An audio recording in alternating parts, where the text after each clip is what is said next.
fat bitch. You fat bitch.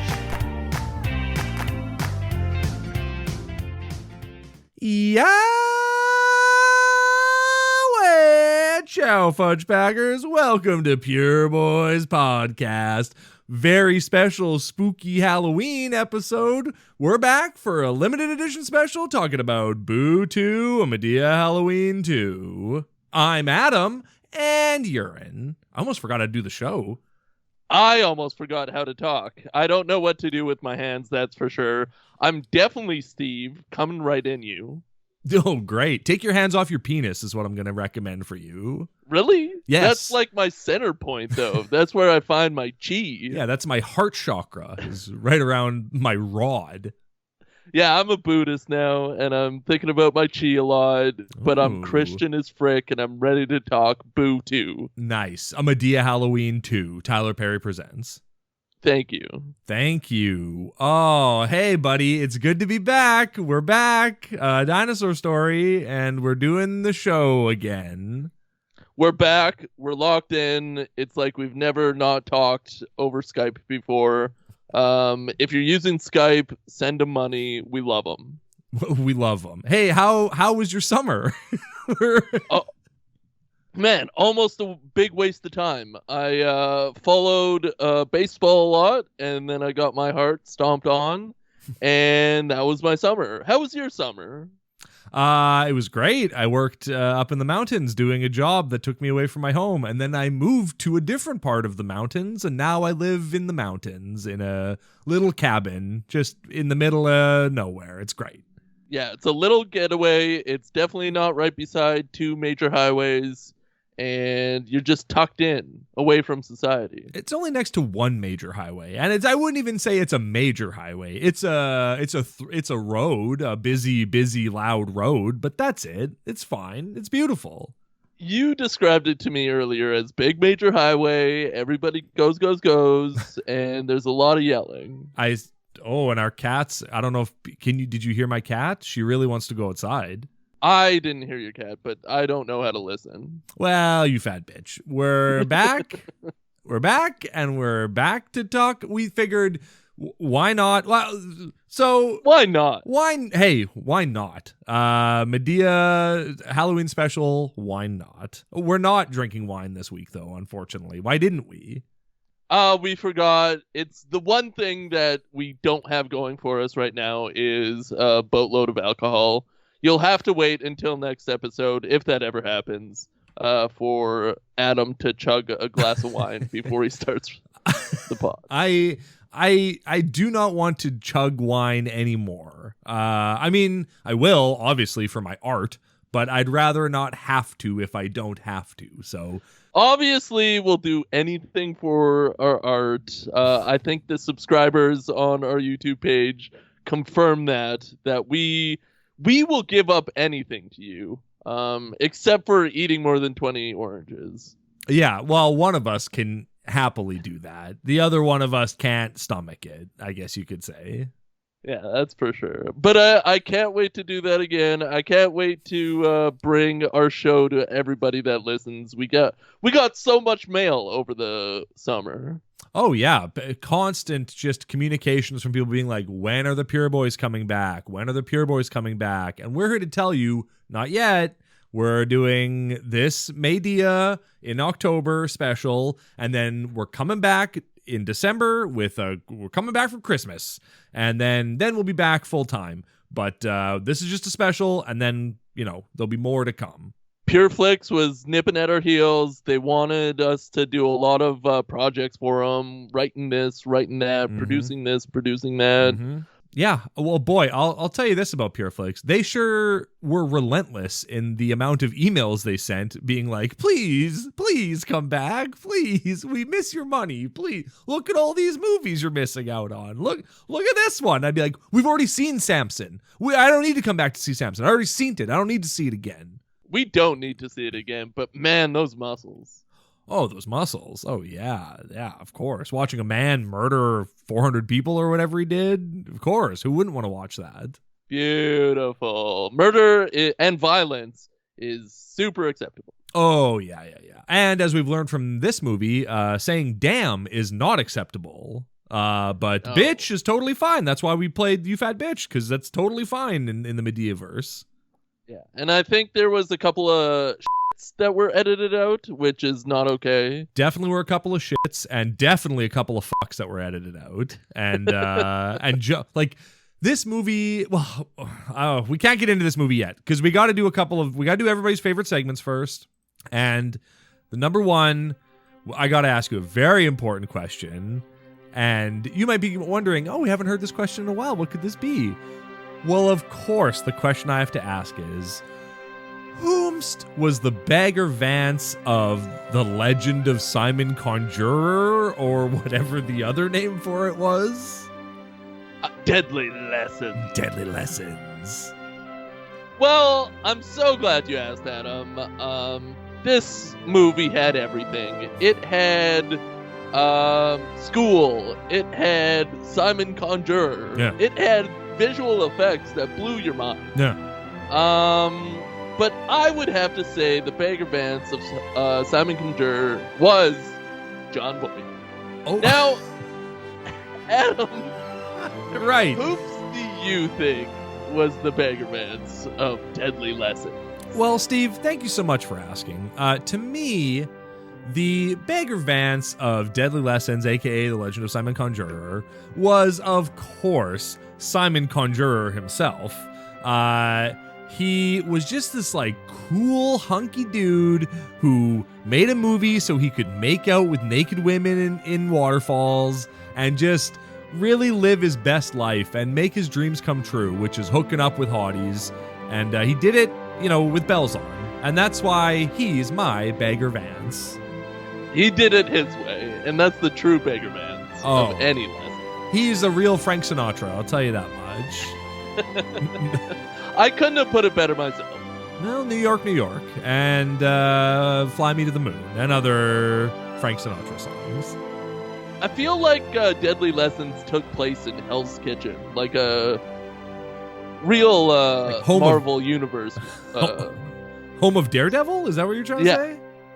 Very cool. Someone's been watching She-Hulk. No. Well, we did it. We made it through that whole segment. 2 lawyers in one universe? That's crazy. Ugh, 2 lawyers and 1 urine? That's crazy. And if you take his buddy, that's like 3 lawyers. Whomst was his buddy? His lawyer friend. Simon Conjurer's lawyer friend who got him out of all the sexual harassment lawsuits. No, the Marvel man. Oh, you're talking about That's Foggy. Foggy Yeah. Nelson, of course. Yeah, well. The Kevin Sorbo Tweet of the Week. Okay, Kevin, you took a poop at 11:19 a.m. and you decided to tweet, "Stop giving money to Ukraine." Period. All right, that's his notice. He's putting the American people on notice. Stop giving money to Ukraine. Full stop. This is not a political podcast, so we won't be getting into any of the situation, the geopolitical tensions, none of that kind of stuff. Yeah, what does he care? Well, true. Yeah, why does Kevin care? I heard he was full Ukrainian. Oh, well, I'm sure he's a paid Russian bot. I'm sure that's his account is just run by Russian bots now. That would make a lot of sense if the Kevin Sorbo Twitter was a Russian bot. Well, now that Elon Musk has purchased Twitter, he's going to clear out all the bots, and we're going to see Kevin Sorbo's account just disappear, blip, gone. So we're going to have to start up the Dean Cain tweet of the week, because he's not a bot. No, he could never be a bot. He's Superman. Yeah, he's a Superman. I'm loving all the superhero talk. Oh, he's an Ubermensch. Everybody knows that about Dean Cain. So is that his superpower? That he's an Ubermensch? Yeah. Yeah, I guess, yeah. They never talked about that in Lois and Clark.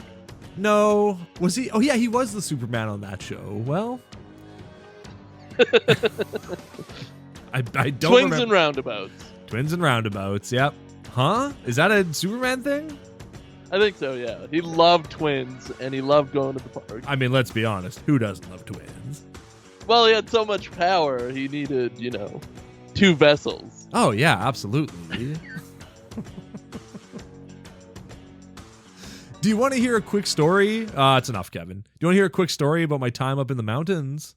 Yeah, I'll take a story. I was working at a ski hill unloading bikes because in the summertime they do bike runs down the hill. So we were unloading bikes, and this family gets off the chairlift, and it's like a mom, dad, a son, and a girl. And the girl is probably like 8 or 9 years old. So the dad and the son get off the chairlift and head the correct direction. The daughter gets off the chairlift and starts heading the right direction. But then the mom just goes the complete wrong way. She turns right and just like is not where she's supposed to be. So in a panic, she reaches out and grabs her daughter's hand and yanks her daughter towards her. But what that means is that she's yanked her right into the path of the chair, which hits this 8-year-old, 9-year-old girl and sends her completely horizontal into the air. Like takes her legs out, and her legs were higher than her head. That's how hard it schmucked her. And the dad ran in and scooped this girl up, and they ran off, and everyone laughed except her. And then they made her do like a 7-kilometer hike through the mountains after her hip was obliterated by the chairlift. It was great. Those poor kids. But that's the price you got to pay to be active and have a healthy lifestyle. Well, you got to get hit in the hip sometime. Exactly. That'll learn you. Get out of your way and get out of your mom's way. Don't let your mom touch you anymore. So was the mom like headed towards a cliff or something and she needed like an anchor point? No, I don't know what she was. When she turned right, all that was beside her was a pole and then like maybe a foot gap between the chair and the pole. So she like tucked herself into that gap and then grabbed her daughter to pull her into the gap, I guess. I don't know. Oh, was she just like high on power and thought that she was going the right way? So she was trying to like pull her daughter into the chairlift? Yeah, 100%. She was like, you're going the wrong way. You're supposed to get squeezed into this tight little spot next to me, and that's where you're supposed to be.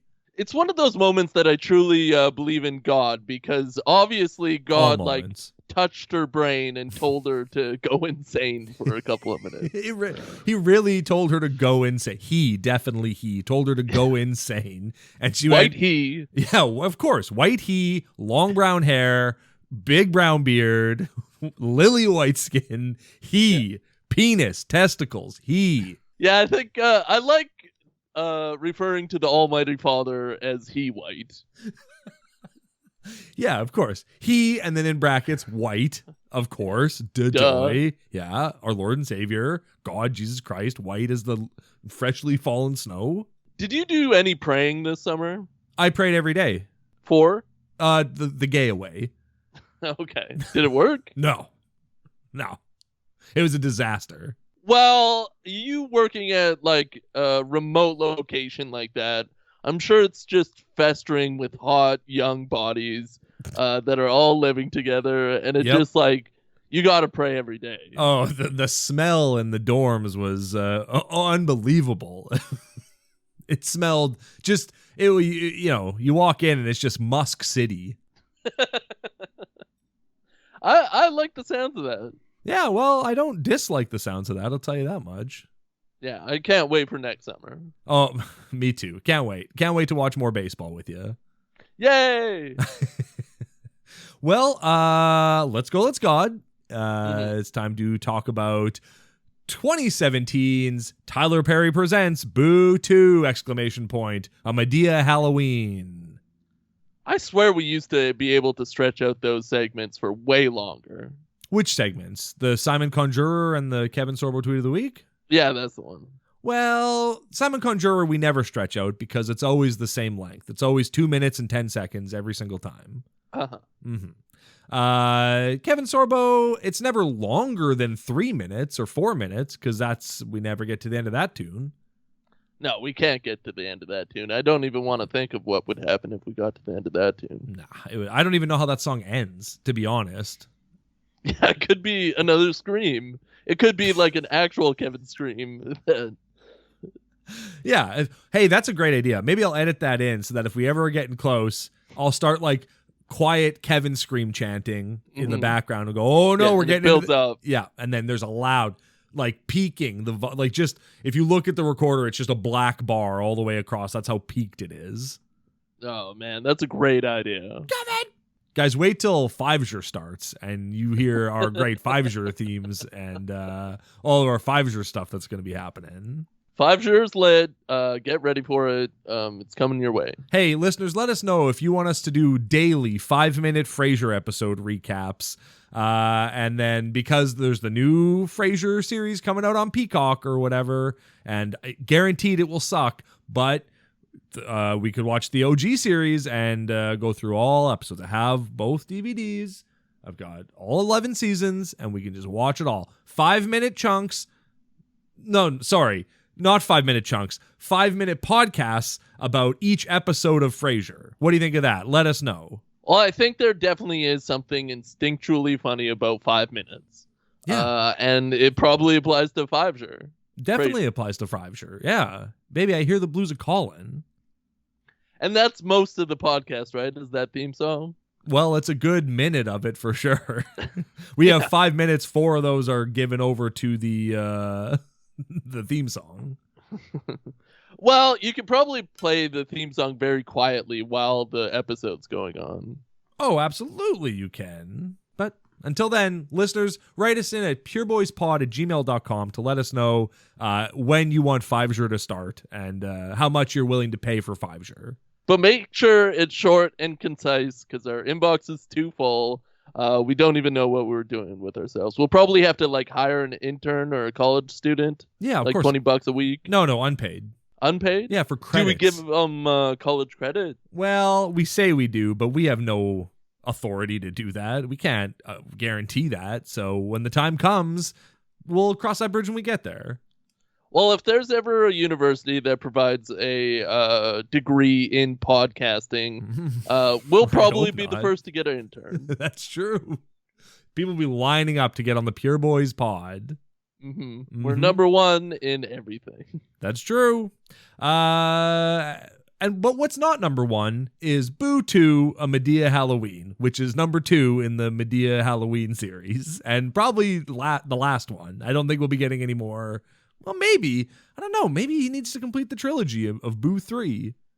Based on the cost to effort to profit ratio, I would assume he would make another one because you could probably slap this together in a week.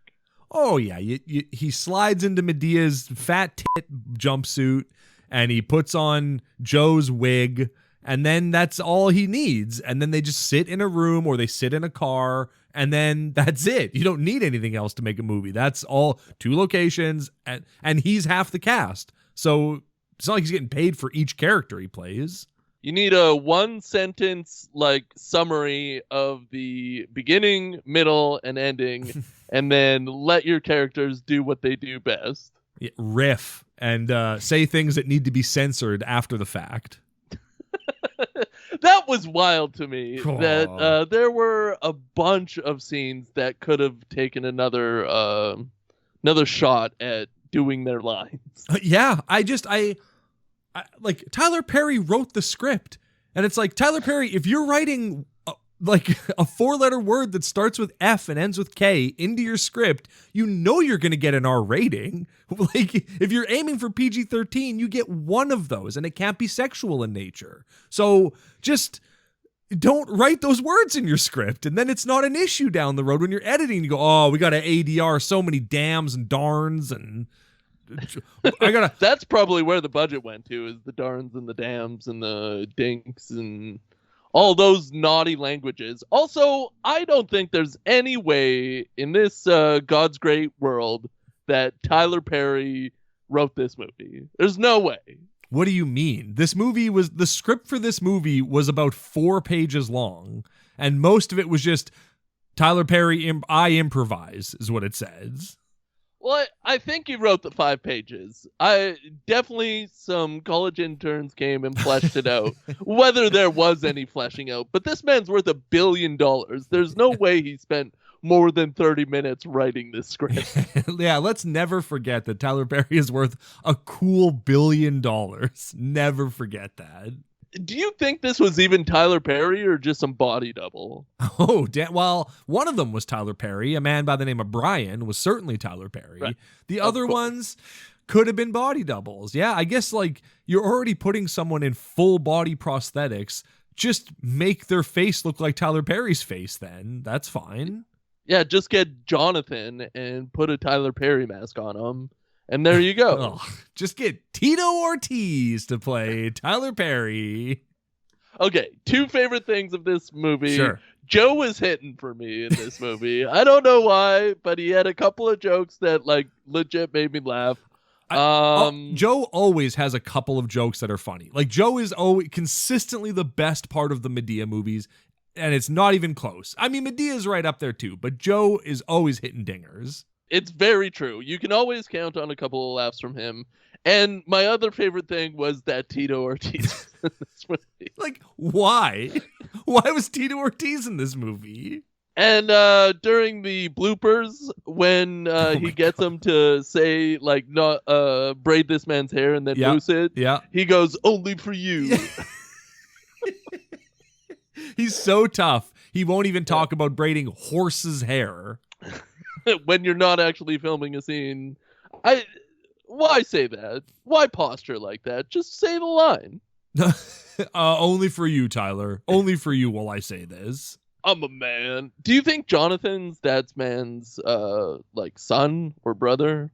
Jonathan is a famous YouTuber. We talked about this in the first Madea Halloween. Oh yeah, of course he is. They're all famous YouTubers. Yeah, all the frat guys are famous YouTubers. Horse, I found out though, is the man who pioneered or like he made famous the man bun. He's the guy who like did that and made it famous. I mean, men have been wearing their hair in buns for years, but he's the one who put it in the zeitgeist.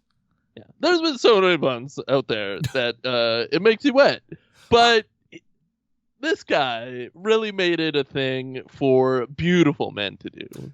That's the thing, right? It was all uggos and just gross basement-dwelling sewage rats putting their hair in man buns before. But now, frail hippies that eat too many Cheerios. Yeah, just skinny white dudes with black hair who love manga and have many samurai swords, and those guys are always putting their hair in buns. But now, hot guys get the chance to show off how hot they are and wear their hair in man buns. Well, kind of the opposite of man white, aka God. AKA God. Where he's beautiful and big and powerful and wears a man bun himself, but they just didn't. The camera never went that high. That's sick. That's so sick, man. I can't. Yeah. Why have I never thought about Jesus with a man bun? Hold on, I'm Googling that right now. I gotta close my Dude, Where's My Car tab. Jesus man bun. Let's see. Or God man bun. I mean, they're also the same thing. The Father, the Son, the Holy Spirit. That's true, and they're all white. They're all white. The Holy Spirit might not be white. Maybe that's why they didn't give him a proper name.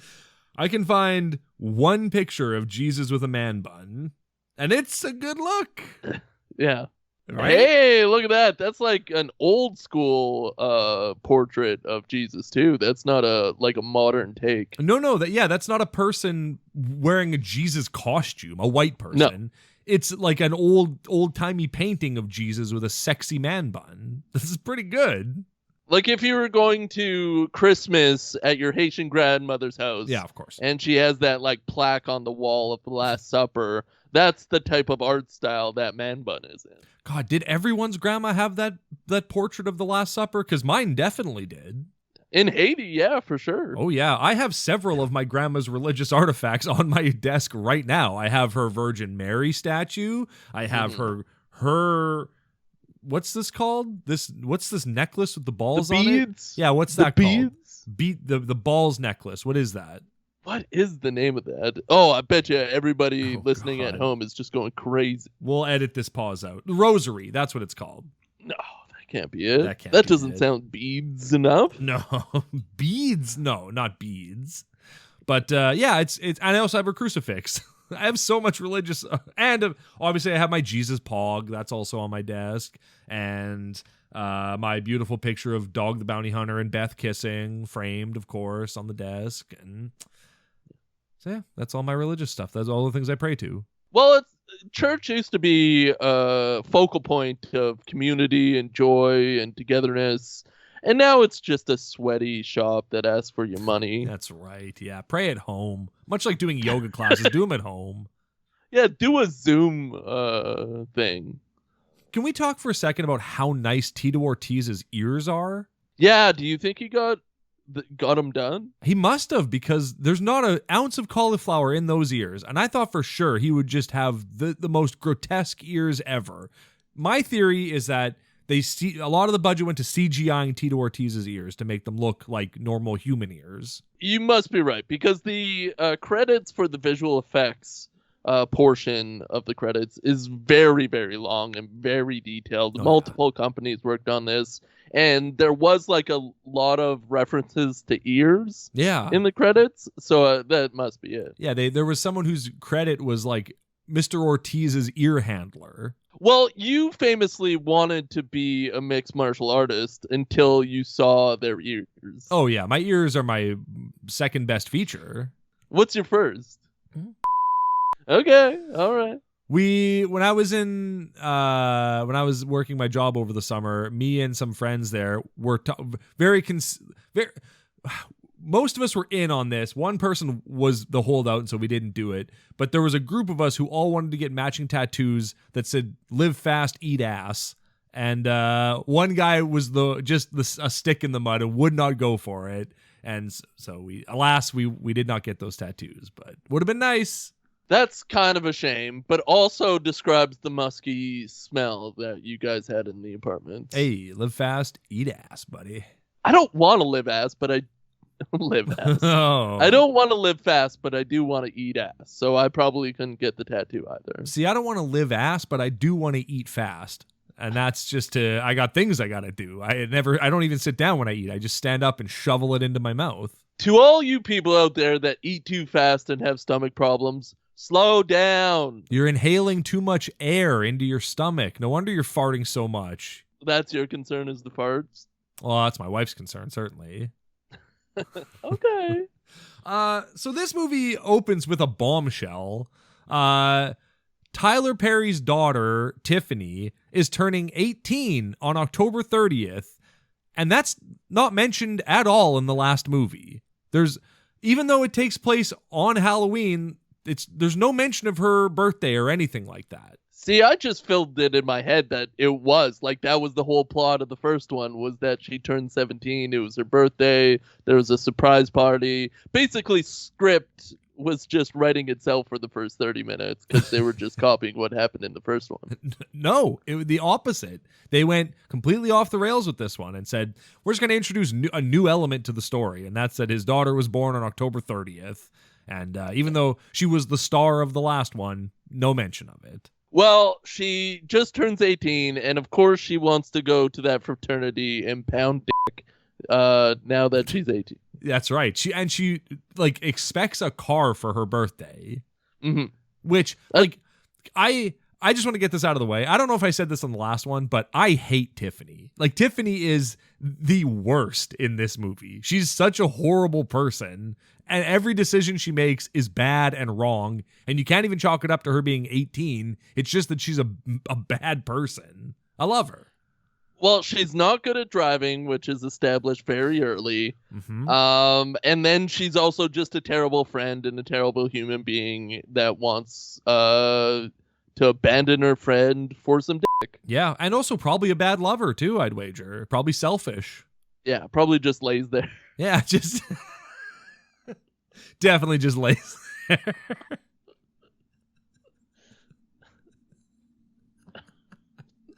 Yeah, definitely, without question. That's what that 18-year-old does. You never know. I mean, she is a terrible person. You gotta put in effort when you're having sex, no matter how good you look. Have you ever slept with an 18-year-old? When I was 18, yeah. Yeah, oh, good for you. Yeah, I missed that year. I didn't sleep with anyone that year, so I didn't have sex with any 18-year-olds. But before and after, you're just sure. laying? Yeah, of course. Not 34. Yeah, you bet I'm laying 18-year-olds. You bet. Yeah, you just got to double the age and then count backwards. That's right. Yeah, and you go, who's here for some pipe? That's the thing. If you could just go back in time and realize all you have to say is like, "Hey, who wants some pipe?" You go, Then- it's women love confidence, and the confidence of a man to go, "Who wants some pipe?" They'll swoon. Yeah, you just got to walk up to a woman or a man or an in-between. Hey, or any stars and stripes. And say, "I'm excellent. You want some pipe?" And don't pull out a crack pipe. No, God, no, because then you might attract Tabitha or whatever her name is. Who's Drugs are dumb. what's The dancer, Deborah? the twerker. No, Deborah. Deborah is who I'm thinking of. Oh yeah. Brian's ex-wife, who was on the stuff, and then he got her off the stuff, and then she cheated on him and left him, and now is just a horrible person to him. And it's the saddest character arc I've seen in a movie series. Is it though? I think she's getting hers. She's got like a really nice husband. No. She has enough money to buy a car for her daughter. Yeah, but she's undermining Brian as a parent every step of the way. She's a horrible person. Yeah, but Brian's being a horrible person. He shows up with headphones at her school to take her to a party that she doesn't want to go to. He loves his daughter. He's micromanaging. He loves his daughter, and he wants to make sure she's safe. He's worried about her. And he should be worried about her. She's making bad decisions every step of the way. She's a horrible person. He should be worried about her. Yeah, that's why you have to co-parent. You can't be on opposite sides of the spectrum, or you wind up with a shit daughter. Yeah, you end up like Steve and I, just arguing over whomst was the Bagger Vance of this relationship. Which is a good argument, and it's worth our time, but for a character in a movie, it's dumb. Yeah. Brian says, "Oh, no, Tiffany can't have a car. She's a bad driver." And the mom and Deborah goes, "Who cares? I bought her a brand new Mini Cooper. Who cares? Let her drive it." And then we see Tiffany driving, and she is not only a bad driver, she's a reckless, dangerous driver who literally kills a kitten with her car the first day she has it. So let's not forget that. Based on the evidence that we're provided with, I don't know if she has any peripheral vision or is able to see anything beyond like 10 feet in front of her, because she goes through red lights, stop signs, kills things. You have to be a psychopath to be that bad. She's driving down a straight road, just swerving all over the place. It's like, just keep your hands still. If you don't move your hands, you don't swerve. What are you doing? You are a bad driver, Tiffany. Yeah, she probably just lays there. Oh, definitely, yeah. During the driving exam, of course she just laid there. Unfortunately, people are too hot for their own good sometimes. And in regards to Tiffany, I think that's the case. Oh, definitely, yeah. Yeah. Sure. Okay. Well, yeah, now that she's 18, you can be a horn dog about her. Well, I don't know about horn dog. Caught. That was one of my main complaints of this movie, is that the main plot of this movie is sexualizing a 17-year-old that just turns 18. And all these old men are trying to get with her. Well, yeah, because in this movie, people treat turning 18 as if it's like, and now you can do anything and everything. You are capable of anything. And it's, no, hold on. She's still 18. Like, she's still a teenager. Just because the government said that 18 is like the bar at which you can start having sex with people doesn't mean that like she's able to do everything in the whole world. Like, she's still an idiot. A law that was created like 100 years ago and maybe should be updated. Maybe we need another amendment. I don't want to get political, but stop sending money to the Ukraine, please, so we can get better laws. Stop sending money to Ukraine, all right? Duh.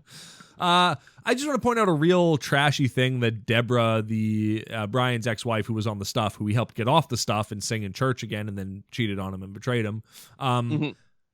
So Brian shows up at school to give Tiffany her headphones, which, yeah, arguably is a bad present, but it is thoughtful. Like, his reasoning behind it is like, hey, you hate listening to my music in the car. Here are some headphones so you can listen to your own music while we're in the car. You don't have to be subjected to Marvin Gaye and whoever else he listens to.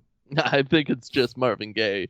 But they're not even good headphones. Yeah, they're like $20 headphones from CVS. Yeah, they're skull candy. Those are cool. Those are cool. Tiffany would have been Dad, these aren't even skull candies. What am I supposed to do with these? And that's the kind of script you get if you get some punch up from some good comedy people. From two good comedy people who have a podcast. Yes, of course, Tyler. But the thing I was getting to is that he gives her that, and it's a whole thing, and it sucks, and she's miserable.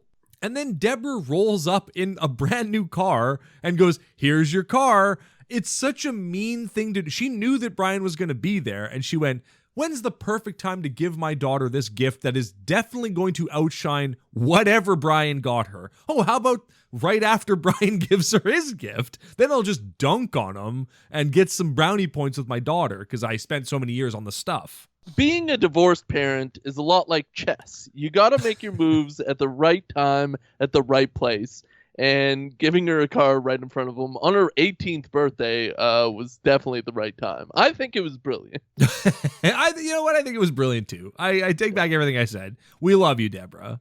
We love you, Deborah. You're everything anybody would want in a mother. Oh, yeah. But then now we got to go back to Brian's house and for the surprise party that is not a surprise. Everyone knew it was happening. The way the party is portrayed at first is that it's like Madea, Aunt Bam, Hattie, and Joe, and that's it for the party guests. But then it's just revealed that no, there's like a whole thing going on in the backyard of the petting zoo and like tables and guests. There's a whole party happening, and Tiffany's miserable about it. Well, the reason you're meant to believe this, and the audience can only assume that this is the party, is because there's like a 15-minute scene of them talking about whores and prostitutes and pot. Yeah. Joe is on fire during that. They had to have the ADR button ready to go for Joe because he is just spewing all kinds of nonsense in this scene. He talks about how when he dies, he wants to be rolled up like a joint and smoked. And he says, I'm gonna get the whole damn funeral jacked up, which I thought was pretty funny. Yeah, he uses every range of his voice in this movie to bring the hilarity. It's very funny. Oh yeah, Madea. This isn't new information, but we get to learn more about Medea's time as a prostitute and a stripper. And Joe was a pimp for a time, which I guess that's okay, understandable, sure. Yeah, she's looking down at the daughter for getting a free car, but then says she got a free car by giving out that butt. Yeah, those are exact words. I was giving out that butt. It could have worked, definitely. I just love how each one of these movies, especially like the really bad Madea movies, is just a very simple opening scene and then a bunch of like 10-15 minutes of these people in a room, these classic characters that you love. I mean, I do love these characters. I mean, whenever I can see Aunt Bam and Hattie and Madea, obviously, and Joe and Brian and all of our favorites together, it's a pleasure. No Mr. Brown in this one, which is fine. I don't particularly like Mr. Brown, but, you know, everybody else is great. Yeah, Mr. Brown can get the F out of here, which is obviously why he wasn't in this movie. Mm-hmm. And, like, Maddie is very mumbly this movie. Hattie with an H. is very mumbly during this movie. Yeah, her like speech impediment is like out of control. They just were like, yeah, just, you know, don't even say the lines anymore. Just switch all the letters around. Whatever. Do whatever you want, Hattie. Yeah, we love Maddie. We love you to death. How dare you? How dare you? Her name is Hattie. Put some respect on her name, all right? It's really pissing you off, and I love getting under your skin. Yeah, it's good to be back. It's good to be white him. Although I will say this scene does go on for quite a while, but I do love that everyone just dunks on Brian for the headphones, the whole scene. Like everyone, as soon as they find out he gave her headphones, everyone's making fun of him for it, and that's pretty great.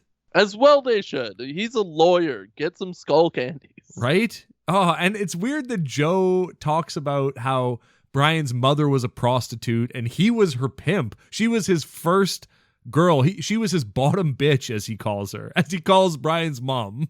Is that a new revelation, or has that been talked about on previous movies? I don't, like, Madea being a prostitute and a stripper was definitely talked about in other movies. And a man. Well, I mean, if you're Joe, yeah, definitely you're going to talk about Madea being a man. In fact, there's going to be one scene where that's literally all you say the entire scene is, "You man, you got a scrotum, you man." That's it. That's Joe's whole bit. But I don't know if Joe being a pimp and Brian's mom being a prostitute were brought up at all before this point. Not so specifically, that's for sure. It was very just right out there. These were bad people, I guess. I don't know. Sex work isn't the worst thing. Pimping is pretty bad. Yeah, pimping, I mean, it ain't easy, but it's also not very moral and good. But yeah, prostitution, I mean, sex work is like, go for it. It's your body, your choice. Although in the early 2000s, it was definitely acceptable. Pimping was so freaking cool. Oh my God. There were famous pimps in pop culture beyond Iceberg Slim. The Bishop Don Magic Wand? I mean, I don't know if he was a pimp, but he certainly portrayed one. He might have been just a bishop. He might have been a bishop who was led astray by Snoop Dogg. Yeah, a rogue bishop that still loved God, of course, but loved hoes even more. There was like the pimp ball, I think is what it was called, or the players ball that like got famous. Like there were 14-year-old kids that could point out a pimp and name them in the early 2000s. Yeah, their names were Adam and Steve. Hey now. I've definitely talked about on the show going to pimps and hose parties in high school. Like absolutely. Oh yeah, it was a major thing. We all loved it, and everybody dove in head first. Yeah, everyone had a pimp chalice. Everyone, it was cool. Everyone watched the Cribs episode with the Yin Yang twins and went, God, they have killer pimp chalices. I got to up my pimp chalice game, and then you get a really nice one. Oh man, the Yin Yang twins. They're probably super into God. Oh, definitely. Yeah, who wouldn't be? I didn't like that Hattie kept telling Brian she was going to make him feel good. She was like, "Why don't you come over here? I'll make you feel good."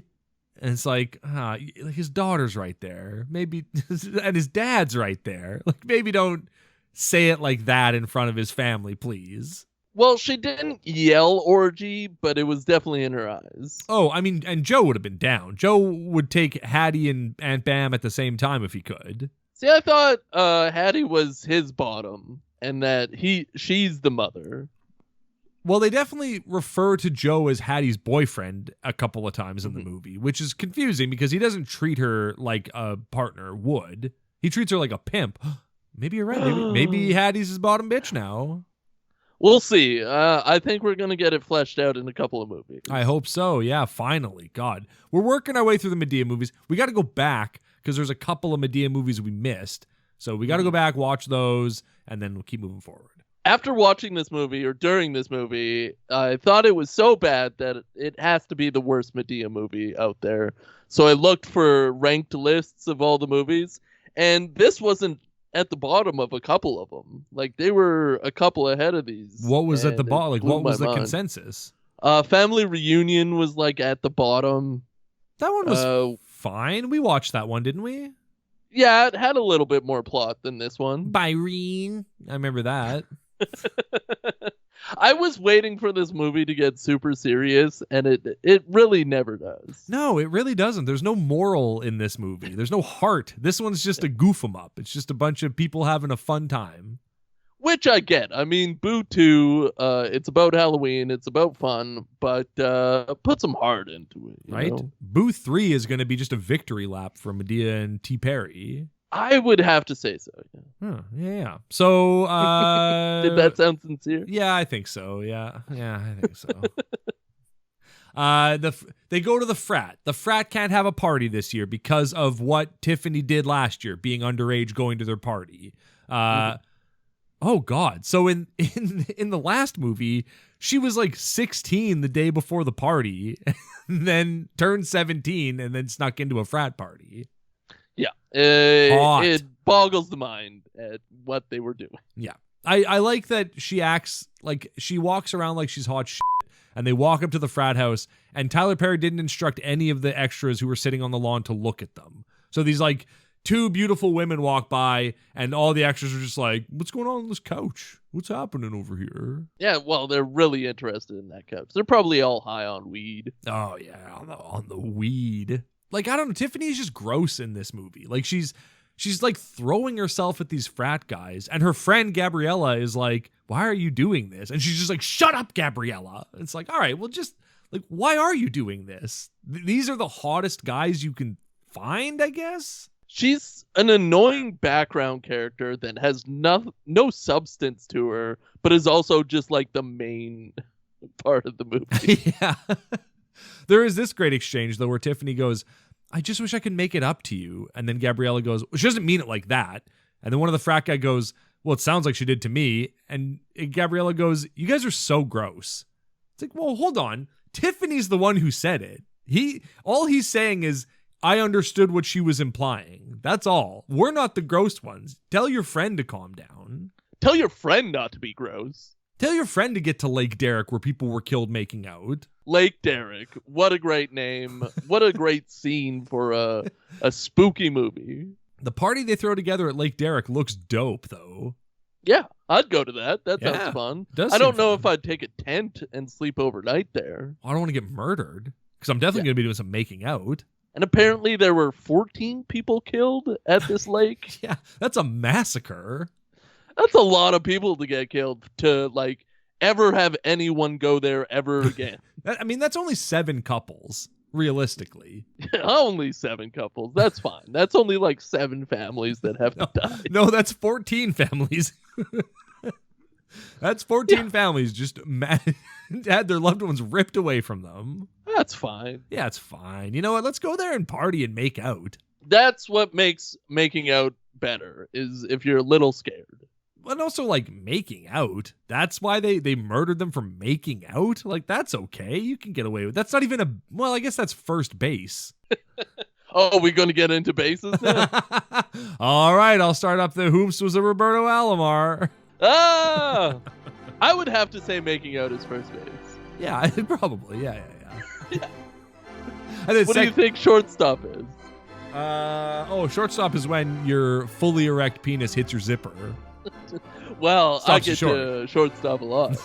I'm shortstopped right now. Although I never wear a zipper, so what does that do? I don't know. That's infield.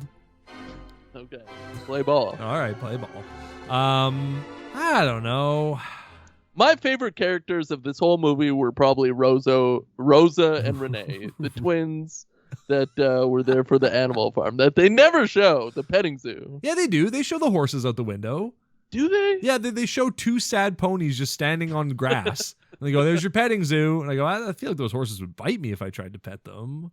Yeah, and why get actual horses and put them in the shot and not just dress Rosa and Renee up as horses or as squirrels? As twins. They're very short. They're very short. Yeah, I get. Well, like they like, are they children? They shouldn't be working for the. Like he says, they work for the circus. Yeah, and I go, well, where are these animals from? They look 30 years old, but they're also like 2 feet under Tyler Perry and probably a good foot under the main actress. Well, I mean, that's not too surprising because if Medea's mugshot that we see at the end is anything to like write home about, she's 6'7", which is it's like so tall. And if Brian is like, if that's how tall Tyler Perry is, that's crazy. Good for you, Tyler Perry. You're a giant. Yeah, giant billionaire. I mean, he's got it good. Ooh, who are you, Mark Cuban? Is Mark Cuban tall? I thought that was know. just perspective. I think it's probably perspective. Yeah, it's like Lord of the Rings. He always sits closest to the camera, so he looks biggest. And yeah, I heard he's 5'2". I got invited to a Halloween party, but Halloween is tomorrow. Yeah, so you can have a Halloween party whenever you want. What is it, like Devil's Night? What do they call it? Halloween. No, the night before Halloween is like... You're thinking of D12, the Devil's Dozen. I don't think I am. Yeah, you're thinking never think about you're thinking D12 of the D12 album, ever. Devil's Night, is what you're thinking of. I don't think so. That's a D12 album, Devil's Night. Is it? I think so. It might be the one with purple pills on it. I think, anyway. I think you mean Purple Hills. Well, of course I mean Purple Hills, yeah. Can't get jobs because our car has flats. Yeah, they should use Purple Hills on a Madea movie. I bet they do. You bet they do? Well, there's a few we haven't seen. Okay, well, we'll keep an eye out for it. So Brian's ex Deborah, who was on the stuff, who he helped get off the stuff and then cheated on him, is a horrible person. We've established that. I like her. You really got this whole like needle in your craw about her like being a crack whore and then cheating on him and being a terrible person. She's changed. She can afford a Mini Cooper. Yeah, for the worse. She's changed for the worse. She's not worse than a crack whore. Nobody said she was a crack whore. You did. I didn't. I said she was a crackhead. I didn't say anything about her sexual promiscuity. I have no idea what she was doing out on them streets. Okay. Yeah, that's fair. Okay. But she can. So Tiffany wants to go to this Halloween party. Brian, of course, says no because he doesn't trust her, which he shouldn't because she's a terrible person. But then she just goes, Mom, why don't you just invite me over for a sleepover to your house and then just let me go to the party? And Deborah goes, yeah, okay, yeah, that sounds great. Sure. Your dad said no. Come over to my house where there are no rules and we'll just undermine your dad again. Pawn to G5. What a move. All pawns. They're all pawns. Well, that's how she thinks because she's a chess head. That's true, yeah. And Joe has a very insightful line where very much like teens are very much like Deborah, where he says, 18-year-olds don't want balloons and confetti. They want drugs. True. They do. Yeah, they want booze and drugs and to get nasty at a lake that somebody got murdered at. Oh, 14 people murdered at a lake for making out? This sounds fun. Yeah, and let's go. Let's God.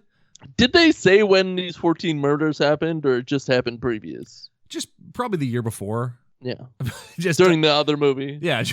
Yeah. While you thought people were being murdered in the other movie, there were actually people being horribly massacred just down the road at another place. That's a good Shyamalan twist. It would be a good Shyamalan twist if it was Madea doing the murders. I really thought Madea was going to get killed in this movie. Like, what a way to get rid of your character than to kill her off in Boo 2. Because he wanted, like, at that time, the news was getting at him.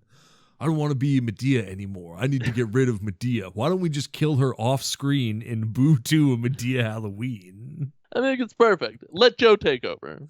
Oh, that'd be great. Boo 2 a Joe Halloween. That sounds good to me. Yeah, just a lot of smoking weed and just being sexually aggressive to young women. Yeah, well, maybe cut that out, but enhance it. Yeah, sure. So we get to the party, the lake party, and it honestly looks like a pretty fun party. Yeah, it's bumping. The musical act seems pretty fun, getting people all riled up. They're not Tyga. There's a professional twerker there to get everybody horny. Man, tell me about it. Good Lord. Certainly worked for me. Yeah. Yeah. Yeah. I'm a twerker fan in my head, but not so much in my pants. That's fair. Yeah, I guess I'm probably the same way. Yeah. That makes sense. Those rappers were not Tyga though. Like they were I looked them up and I did not know who they were. I was like, I don't know what these cats are all about. No, they were definitely playing other music. It was not even close or synced up very well at all. Did you catch this great line in the song, though? Wearing John Lennon lenses. Love to see them spread eagle. That's nice. What does that refer? I have no idea, but I heard it and went, I'm going to write that down. What does that mean?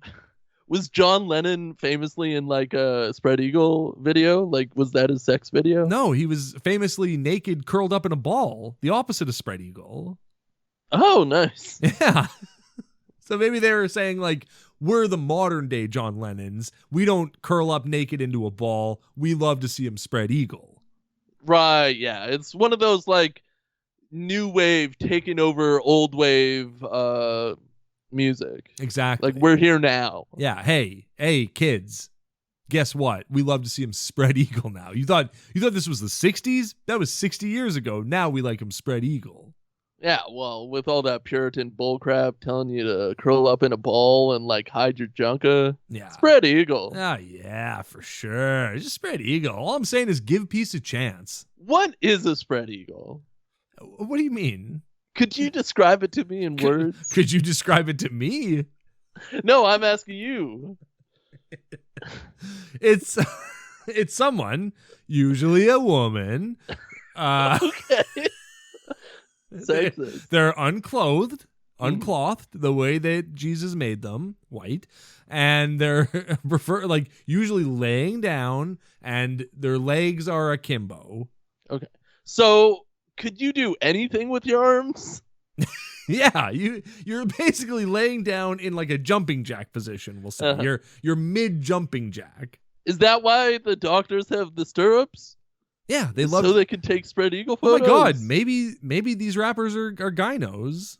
Maybe the rappers are gynos. I'm wearing my prescription Dr. John Lennon lenses. Love to see him spread eagle. Make sure I can see all the bits and make sure they're healthy. Maybe that's why John Lennon got shot. It's because he was taking too many spread eagle photos. And only these rappers know. Maybe. Yeah, that's true. Yeah. Well, you gotta dive into the lyrics or else you got nothing. That's true. We are Lyric 411 or whatever that website is, and we're going to tell you exactly what these lyrics mean. Thank you. Please. Thank you. Oh my god, we didn't do our prayer. Oh my god. We're rusty. That's all. All right. Yeah. We're fisty and we're rusty. Here we go. God bless. Put your hands together. Oh my god. God bless our podcast, please. God bless all podcasts, please. We love you, please. Amen. Amen. Or a woman.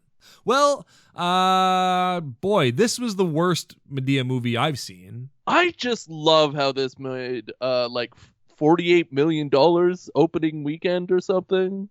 And apparently cost $25 million to do, and that probably went to Tito Ortiz's hush money. Well, of course, or ear money. Well, and like the fat suits. Yeah, fat suits. How many herbs and spices do you give this movie, Steve? A perfect 11. You only need 11. We all know you only need 11. And this hit it for sure. How many herbs and spices would you give this movie? I give this movie pepper, and that's it. Because this movie was the worst of the Madeas. Is that going to be canon now? Or are we going to rank movies by 11 or on a scale of 11 herbs and spices? Which herbs and spices we give out of the famous 11? Yeah. I guess so. We'll see if this sticks around for Christmas chiz. Well, when you put it like that, we will see. We'll probably rank it out of Christmas oranges. Oh, yeah. Well, is there anything else you want to say about Madea Boo 2? It was very simple, well executed, and I can't wait to see 3. Yeah, 10 out of 10. Loved it. Until next time, until December. First of all, happy Halloween, everyone. Go out there and enjoy your Halloween parties. Don't pressure your friends into sex or drugs or anything. And I love you. I love you. We love you. Please. You fat bitch. You fat bitch.